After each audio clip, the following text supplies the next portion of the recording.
sección en Creadoras nos acompaña Fernanda Aro Cabrero, quien nos habla sobre su línea de investigación sobre el apasionante mundo de la tauromaquia.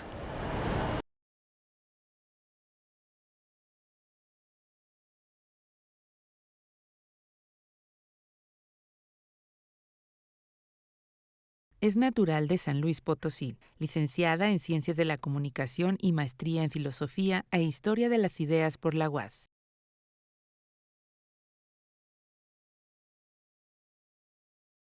Actualmente estudia el doctorado en Ciencias Humanísticas y Educativas por la misma casa de estudios, trabajando una tesis sobre temática taurina. Es aficionada a la fiesta brava y a los caballos.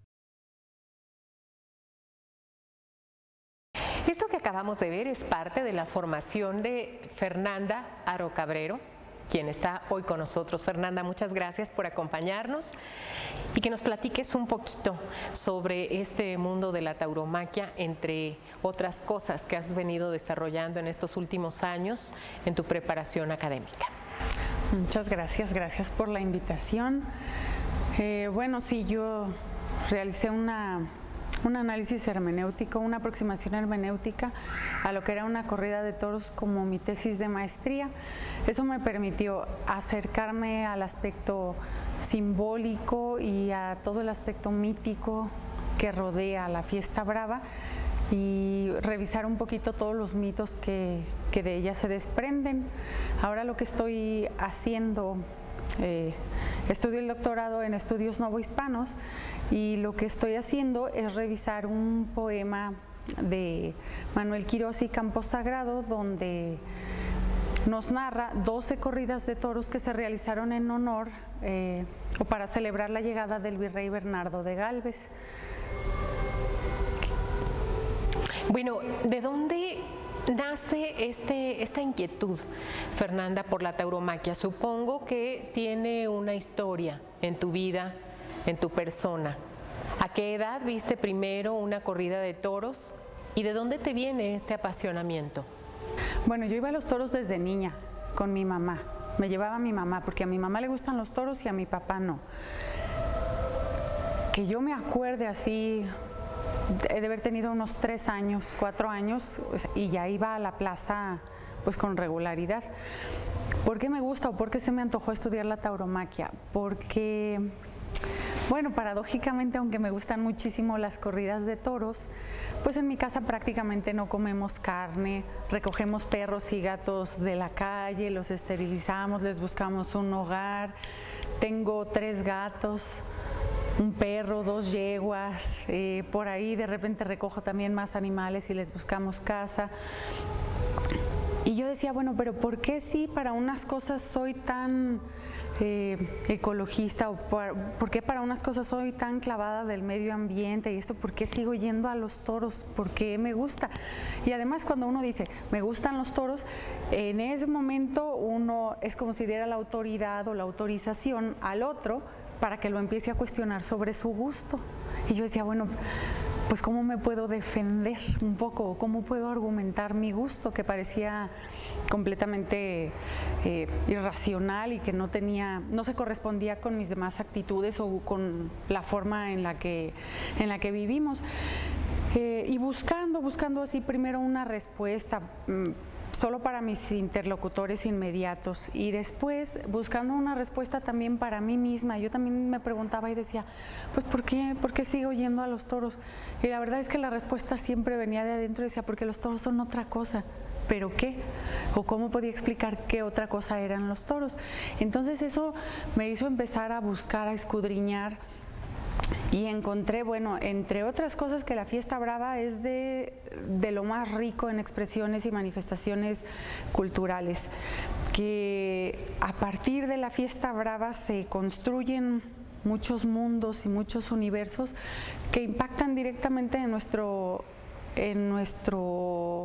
universo cotidiano o en nuestro aquí y ahora, aunque no nos gusten los toros. Tenemos muchas expresiones que vienen de la jerga taurina, como no hay quinto malo, al toro por los cuernos, etcétera.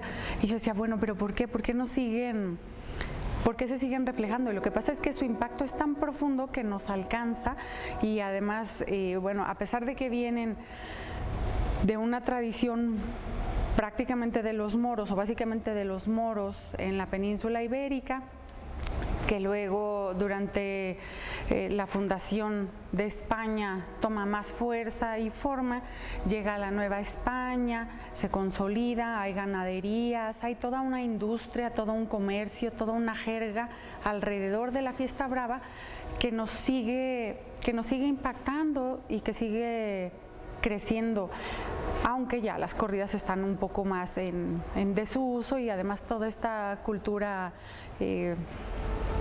que diremos más ecologista, pues también ya las señala un poco o las rechaza, pero no podemos negar así la presencia que tenían en el México de los años 40, 50 y todavía de los 60 y pues todavía seguimos viviendo las consecuencias de ese impacto o de esa trascendencia que tienen las corridas de toros. ¿Cuál es el impacto, Fernanda, que tú observas en las corridas de toros? O a partir de las corridas de toros, bueno, para mí se convirtieron en una forma de encarar la vida, una forma de ver la vida de manera particular. Yo me pienso muchas veces como si fuera un torero y digo, bueno, pues el torero está finalmente solo, por más que tenga ayudantes en el ruedo, pues está solo ante el toro de la vida y sería muy humillante, vergonzoso y muy triste que alguien más tuviera que venir a matar tu toro, a vivir tu vida porque tú no te atreviste o porque el miedo te paralizó. Después, bueno, hay diferentes tipos de toros, no todos los toros son tan buenos, no todos son tan bravos, no todos los toros son tan nobles y uno tiene que enfrentarse con eso, no propiamente con la vida, sino con la gente. Hay diferentes tipos de personas y si uno no tiene la casta como los toreros o si uno no tiene el honor o la fuerza para sobreponerse una y otra vez y aunque estés muerto de miedo levantarte, pues ¿qué otra? ¿Cómo te levantas? ¿Cómo vas? ¿Cómo vives la vida? De manera individual.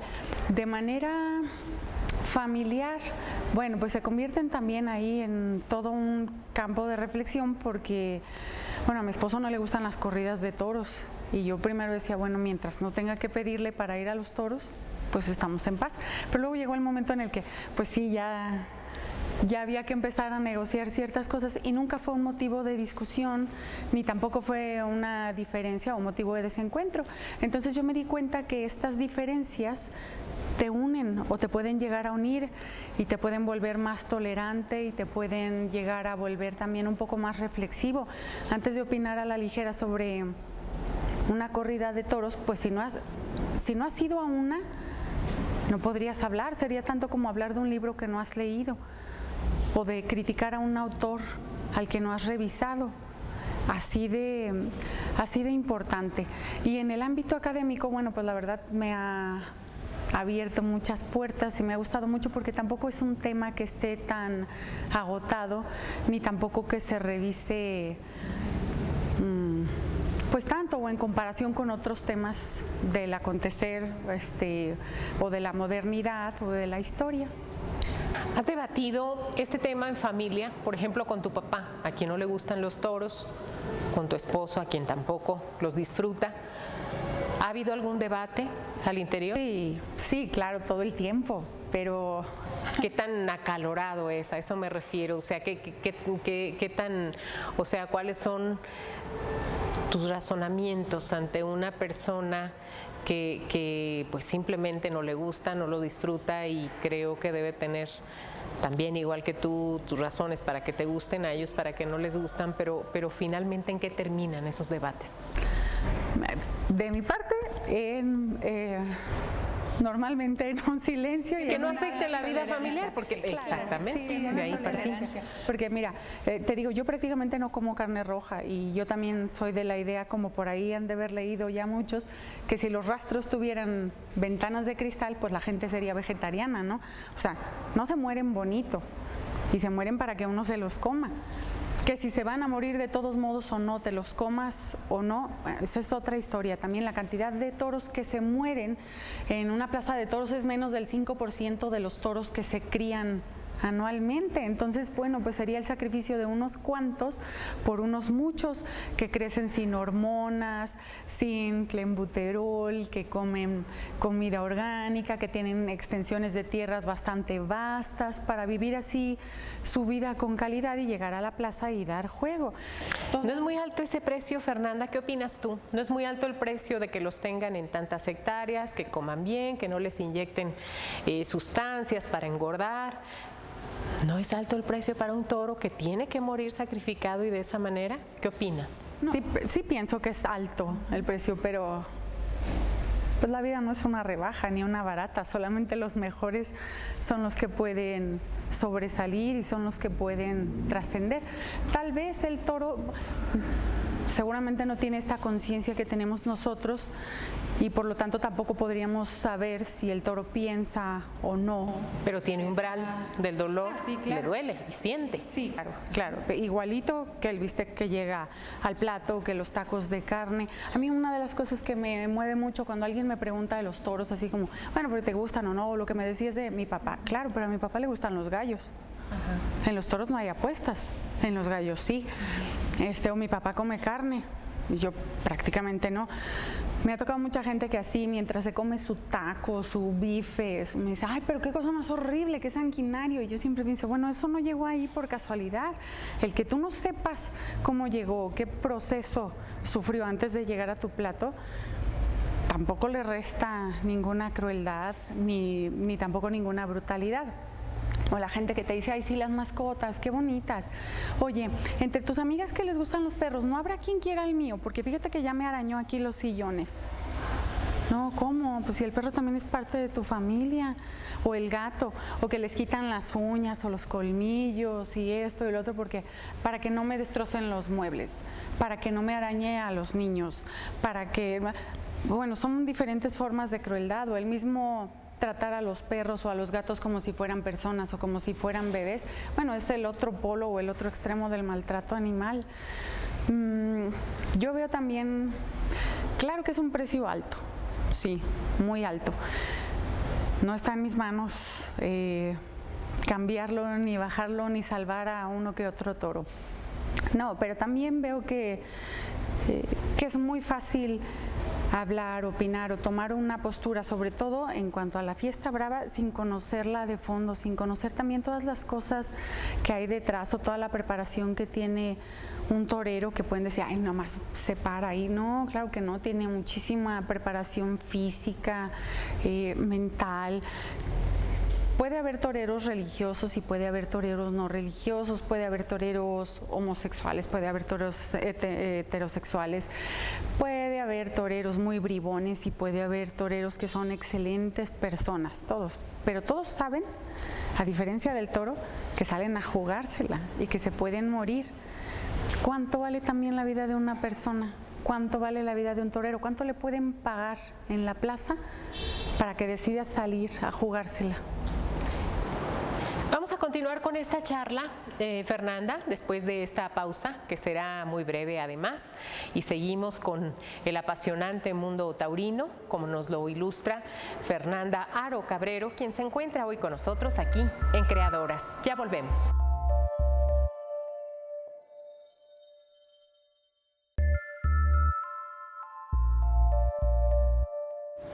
Estamos ya de regreso aquí en Creadoras, conversando con Fernanda Aro Cabrero, quien nos habla sobre el mundo de la tauromaquia. Fernanda, pues retomando este tema, yo quiero preguntarte algo. ¿Hay igualdad en una plaza entre un toro y un torero? No podríamos decir que hay igualdad, no desde mi punto de vista, porque el torero pesa, vamos a decir, un estándar de 600 kilos. El toro pesa en promedio 500, 550 kilos. No hay igualdad. Podríamos decir que el torero piensa como pensamos las personas, pero también creo que cada vez que nosotros pensamos nos equivocamos más y deberíamos pensar menos y sentir más para estar más en conexión con nuestro entorno y con la naturaleza. Y entonces podríamos decir que tal vez el torero puede ir desarrollando alguna estrategia o puede ir visualizando sus movimientos, adelantándose al toro, y entonces le puede ganar, si lo viéramos así. Pero también podemos decir que el toro no se equivoca, porque el toro va noble, va franco, embiste derecho. En los encuentros que llegó a haber en el circo romano entre toros de lidia, tigres, osos, elefantes y leones, la mayor parte de las veces ganaba el toro, que no es un cazador, pero es porque va de frente, no tiene estrategias, se arranca así, franco, con toda su fuerza. No hay igualdad, pero sí podemos decir también que hay un entendimiento o que hay un acompañamiento, porque no se trata nada más de matar al toro, no se trata nada más de salir a ganarle al toro, no, se trata de que haya una faena, y una faena, cuando culmina por todo lo alto, culmina con el indulto, que es el perdón del toro. Para eso también se necesita mucha nobleza de parte del torero, dejar ir el premio vivo y regresarlo. Y cuando hay una faena también, pues hay como un entendimiento entre el toro y el torero, y es un ir entendiendo a alguien que no habla tu mismo idioma, que no comparte tus mismas ideas, alguien que no tiene un objetivo en común contigo y que no persigue lo mismo. Y sin embargo te puedes estar comunicando con otro ser vivo. Y cuando hay una comunicación tan grande, entonces es cuando ocurre el indulto. Y eso pues es maravilloso. O sea, si tú tienes una mascota, si tienes contacto con cualquier animal, tú lo conoces, tú sabes, con verse a los ojos, pero imagínate que ellos nunca se han visto, nunca han estado juntos. Entonces, ¿cómo va surgiendo esta comunicación, este entendimiento?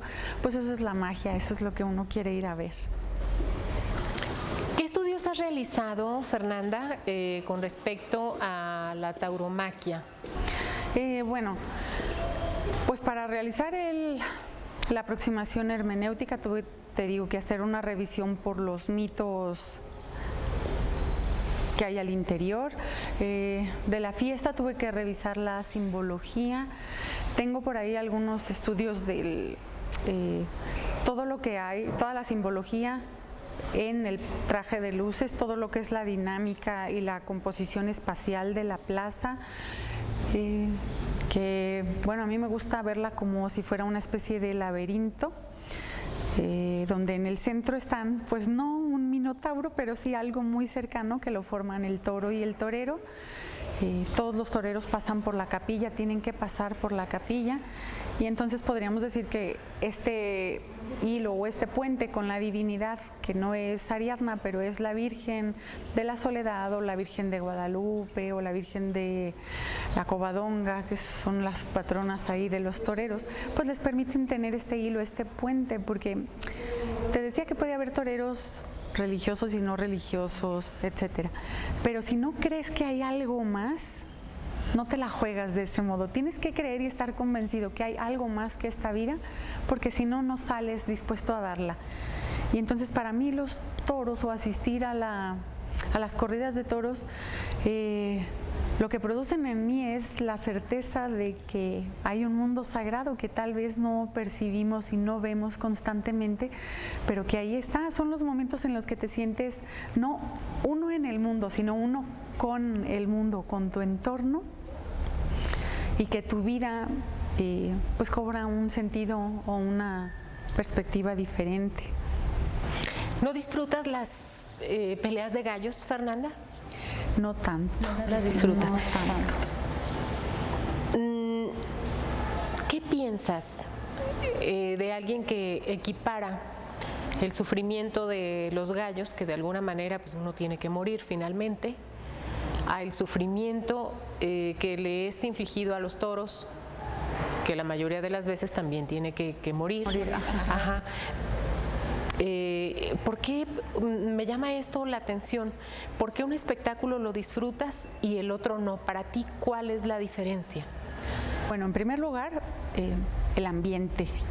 porque aunque en la plaza pueda haber cierto desorden, cierto regocijo. caos y regocijo, y alguien puede estar ahí tomando la cerveza o tomando el vino, no es propiamente este ambiente de juego como en los gallos, ¿sí? O sea, uno, bueno, decía también el dicho, ¿no? Que uno llega temprano a misa y a la plaza, o sea, hay que cumplir con toda una serie de rituales para llegar a los toros. Uno va a los toros como cuando vas a una cita o cuando vas con alguien que te gusta, así vas con el estómago apretado, con el nervio, con la incertidumbre de si saldrá bien, si estará padre, si así. Y cuando no hay faena, cuando no hay duende, cuando estuvo como así, pues es igualito que cuando salen mal las cosas, es como, ¿a qué vine? Más o menos así. En los gallos no, o sea, en los gallos ya vas predispuesto de antemano, el horario es distinto, el ambiente es distinto, la predisposición de la gente también es distinta. La capacidad de recuperación que tienen los gallos pues también es asombrosa. Digo, la gente que conoce de gallos pues sabe, ¿verdad?, que los suturan, los cosen, los pueden enterrar o cubrir con tierra, y también ves pues el poder sanador de la tierra, ¿verdad? O sea, y en 2 o 3 días el gallo está bien, no siempre se mueren. Y tiene también su chiste amarrar las navajas de los gallos, y el amarrador es ahí clave, ¿verdad? Porque no puede, de parte de su trabajo depende lo que haga el gallo. Y aunque pudiera parecer que es entre iguales, más bien sí es entre iguales. Las peleas de gallos, a mí lo que me gusta de los toros es como la figura del torero, que empieza siendo como la femenina dentro de la fiesta brava, y el toro pues que por su fuerza, por su no usar la cabeza, por su arrojo, es la parte masculina, y el toro, bueno, la verdad está asociado con las divinidades y las potencias siempre creadoras y generadoras, por eso representa la parte masculina. Entonces, como durante este encuentro la parte femenina, que es el torero, se va volviendo masculina y va seduciendo, engañando, atrapando, llevando al toro, que con toda su fuerza se va volviendo la parte femenina hasta que se va entregando, y se entrega para nada, se entrega porque se está entendiendo con el torero, para ninguna otra cosa. Eso no lo veo en los gallos. ¿Qué estás estudiando ahora? ¿Qué labores académicas estás realizando? ¿Tienen algo que ver con la tauromaquia o Sí. las desligaste un poco? No, sigo con la misma línea, sí. Estoy estudiando el doctorado en estudios novohispanos. En la época novohispana, pues es precisamente cuando llegan los toros a convertirse en fiesta, como fiesta brava a México. Me dirige la tesis la doctora Isabel Terán. Ella de hecho es quien conoce más al autor que yo estoy manejando, que es Manuel Quirós y Camposagrado. Ella tiene una compilación de las obras de este autor, que no son muchas y sin embargo sí son de una gran valía. Sigo con la línea de la tauromaquia, y ahora lo que estoy haciendo a partir de este poema es recomponer cómo se organizaba la sociedad novohispana en la plaza, cómo se acomodaba, cómo se distribuía, para de ahí explicar las jerarquías y de ahí explicar también pues el lugar que ocupaban también a nivel social, pues, o sea, cómo su acomodo en la plaza se corresponde también con los roles que jugaban dentro de la sociedad novohispana. O sea, la plaza funge o sirve como si fuera un espejo. Lo que nos da es una visión especular, un reflejo de cómo estaba constituida la sociedad novohispana. ¿Por qué tu inclinación por este autor, Fernanda?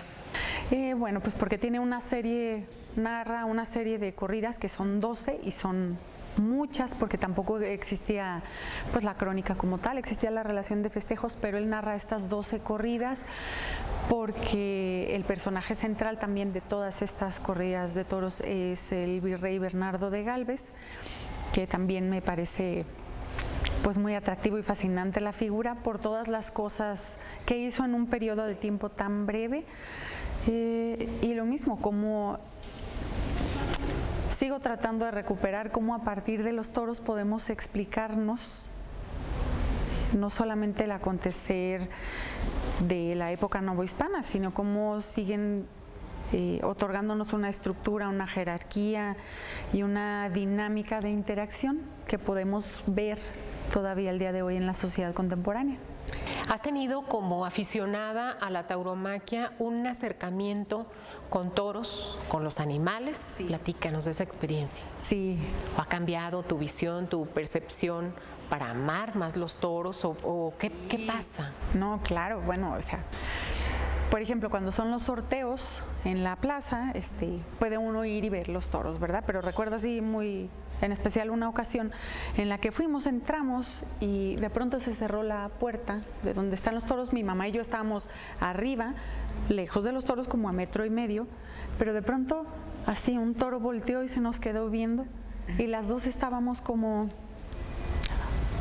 No nos atrevíamos a movernos, o sea, teníamos la puerta aquí a menos de 1 metro, podíamos abrirla y salir, pero solamente, o sea, el saber que el toro te está viendo con toda la fuerza que dices, bueno, puede correr y brinca, fácilmente brinca aquí a donde estoy yo. Estábamos, bueno, así, cuando los ves de cerca también y ves el cuello de este tamaño, dices, no, pues eso no es nada, una plumita. Una cosa también que me gusta mucho del estoque, la espada de los toreros, pesa entre 5,5 kilos y 6. O sea, sería la 100ª parte del peso del toro, pero puesto en el lugar justo, pues es mortal. Y eso también es maravilloso, como una mole de 550 kilos, con la 100ª parte de su peso se puede morir. Aquí me gusta mucho de Zacatecas que tienen los paseos taurinos. Encuentro que es una cosa maravillosa porque además sirve para quienes nos gusta la tauromaquia y para quienes no les gusta, poder acercarnos a lo que es el entorno del toro bravo, la extensión de tierra en la que crecen, cómo están separados, cómo desde chiquitos los separan de su mamá y ya pues no tienen acceso a las vacas, salvo los muy pillos, ¿verdad? Que se andan por ahí brincando, pero son los menos. O sea, no hay la extensión de tierra que tienen y además toda la fauna silvestre y cómo mejora el ecosistema en las ganaderías de toros bravos, porque ¿quién se va a meter a cazar armadillos al campo bravo? Pues está un poco difícil. Y como hay armadillos, pues hay también otras especies, y esa otra especie hace que también haya otra especie y otra especie y otra especie. Y cuando ves, por ejemplo, cómo crece un toro Angus y el promedio de vida que tiene, que es más o menos entre 8 meses y 11 meses, desde que nace, en un pedacito pequeñito, no se debe de mover tanto también para que la carne tenga las vetas y esté marmoleada, la grasa, los últimos meses no se mueve tanto. Y ves que los toros viven por lo menos 4 años. Por lo menos 4 años y ya después se ve, bueno, si esto, pero te digo, el promedio de vida es mucho mayor también de la gente a la que le gustan los animales y protesta por las corridas de toros. Bueno, sí, pero a lo mejor no sería tan redituable o tan exótico ir a tirarse desnudo afuera de una granja de gallinas ponedoras, ¿verdad? Pues en primer lugar porque nadie nos ve, en segundo lugar porque pues eso no vende tampoco, pero pues las gallinas ponedoras también sufren mucho y también tienen una vida nada bonita y comemos huevo. Entonces... Es una historia. Fernanda, pues yo te agradezco por estar aquí con nosotros en Creadoras, ilustrándonos sobre este mundo de los toros, de la tauromaquia que tú has estudiado a profundidad y sobre todo que te apasiona tanto. Gracias por estar aquí con nosotros. No, muchísimas gracias a ustedes por la invitación. Gracias. Ella es Fernanda Aro Cabrero, estudiosa de la tauromaquia, como usted ya lo ha visto, como lo ha escuchado. Nosotros llegamos al término de este programa. Yo les recuerdo que la próxima semana nos vemos aquí a través de este canal con más Mujeres Creadoras.